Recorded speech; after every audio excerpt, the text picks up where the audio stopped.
has spoken to the ASP, and he's giving us details of how it's not just the local Muslim youth who are being given arms training, but also people from across the length and breadth of the nation were brought in for this martial arts and arms training by those who were trying to radicalize them.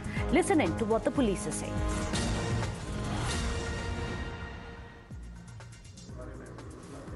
उस जगह को हम लोगों ने search किया, तो search करने के बाद एक वो घर जो मिला वो retired sub inspector Jharkhand police से एसआई जलालुद्दीन जी का था, और दूसरे व्यक्ति जो मिले मिस्टर अतहर परवेज जो सिमी के एक्टिव मेंबर रहे हैं, जो उन्होंने खुद कन्फेस किया कि वो सिमी के जितने भी बिहार से कनेक्टेड लोग हैं उनके बेलर्स रहे हैं, और पिछले 2 सालों से वो एसडीपीआई और पीएफआई के जनरल सेक्रेटरी थे। तो यहाँ पर उनके हिसाब से पिछले 2 महीनों से वो ये एक्टिविटी चला रहे थे जिसमें कोई बैनर पोस्टर नहीं था, और वहाँ बहुत दूसरे राज्यों से लोग आकर के ट्रेनिंग देते थे, ट्रेनिंग लेते थे। तो ये ट्रेनिंग कहाँ से लोग आ रहे थे यहाँ पर ट्रेनिंग लेने के लिए? ऐसी कोई जानकारी, कागजात आप लोगों को मिला? हम लोग के पास जो एविडेंस है उसके हिसाब से तमिलनाडु, केरला और झारखंड और वेस्ट बंगाल से हैं, और बिहार के भी बहुत सारे डिस्ट्रिक्ट से लोग हैं जिनके बारे में हम लोग पता कर रहे हैं। और ये लोग मार्शल आर्ट और रेडिकलाइजेशन की ट्रेनिंग दे रहे थे, और मार्शल आर्ट के नाम पर अस्त्र शस्त्र की भी ये लोग ट्रेनिंग दे रहे थे, जैसा उन्होंने खुद स्वीकारा है। और उसके बाद 6 और 7 जुलाई को, लेटेस्ट 6 जुलाई और 7 जुलाई को यहाँ पर मार्शल आर्ट के नाम पर केरला से और तमिलनाडु से लोगों ने आकर के ट्रेनिंग दी, और उसके बाद इनका ये स्प्लिट हो गए। मकसद क्या था? रेडिकलाइजेशन ही मकसद हो सकता है, हमारा इन्वेस्टिगेशन उस पर ऑन है। और उसके बाद जो भी इसके ट्रेंड लोग हैं या जो भी रेडिकलाइज्ड करने वाले लोग हैं, वैमनस्य फैलाने वाले लोग हैं, फाइनेंसर हैं, आश्रयदाता हैं, सिंपथाइजर हैं, साक्ष्यों के आधार पर उनको हम तहकीकात कर रहे हैं और साक्ष्यों के आधार पर कानून की परिधि में लाए। प्रधानमंत्री मोदी का कार्यक्रम था यहाँ पर, उससे एक दिन पहले इस तरह की घटना होती है और इतना बड़ा जो खुलासा है वो होता है। क्या तार जुड़ा हुआ है प्रधानमंत्री के दौरे से भी इसका? नहीं, अभी हमारा अनुसंधान बहुत ही नैसेंट स्टेज में है, प्रारंभिक अवस्था में है, इसलिए अभी इस पर कमेंट करना ठीक नहीं होगा। हमारा अनुसंधान जैसे ही आगे बढ़ेगा, अनुसंधान में जो तथ्य आएंगे उसी तथ्य के आधार पर हम कंक्लूड करेंगे। ये भी जानकारी मिल रही है कि एयरपोर्ट के आसपास भी कुछ तार और इस तरह की चीज़ें मिली है जिससे कि हो सकता है कि धमाका करने की भी कोशिश हो। हम लोग सारे जो साक्ष्य हैं उन साक्ष्यों को विवेचना कर रहे हैं। तो इसमें जो फंडिंग की बात हो रही थी कि दूसरे राज्यों से, दूसरे देशों से यहाँ तक फंडिंग होती थी, क्या कुछ है फंडिंग को लेकर? क्या कुछ जानकारी?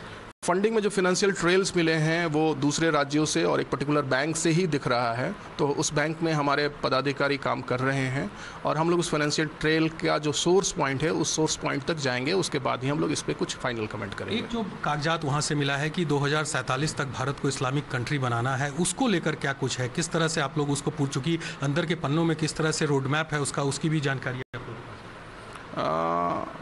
जो इंडिया विज़न 2047 है वो ऑब्जेक्शनेबल है, उसमें जो लिटरेचर है, उसका जो मिजाज है, जो लिखने का तरीका है, वो एक संप्रदाय विशेष के विरोध में है।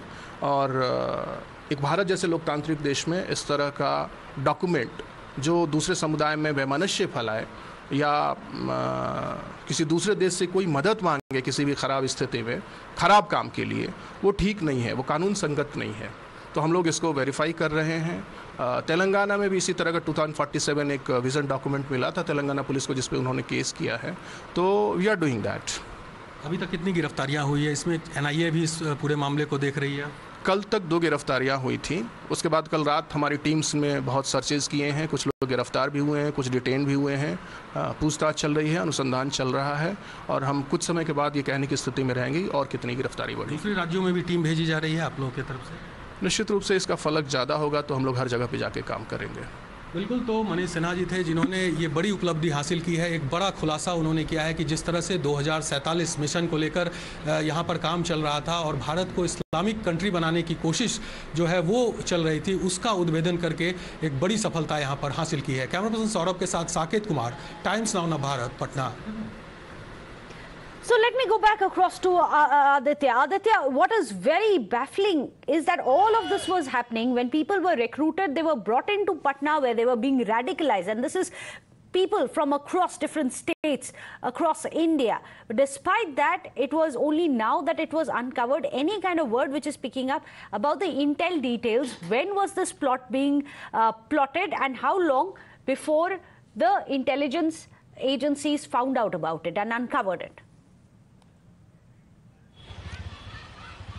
Well, exactly. As far as the earliest information pertaining to such kind of a radicalization and facilitation center being operated in Fulwari Sharif locality of the state capital is concerned, first FIR in this sequence was registered back in June in the second week, when it was mentioned that there are some people who are operating a nexus that is actually facilitating people from even outside Bihar and also outside Patta from other districts of the state, where they are being trained, they are being given imparted weapon training, and also they are being facilitated in sort of, you can say, radicalization content and other things, after which detailed investigation was on. But then it was only after the final input and tip-off came to Fulwari Sharif SHO, and we are standing right outside Fulwari Sharif police station out here, and this is the place that actually acted as a epicenter as far as the entire investigation is concerned. This is the same police station whose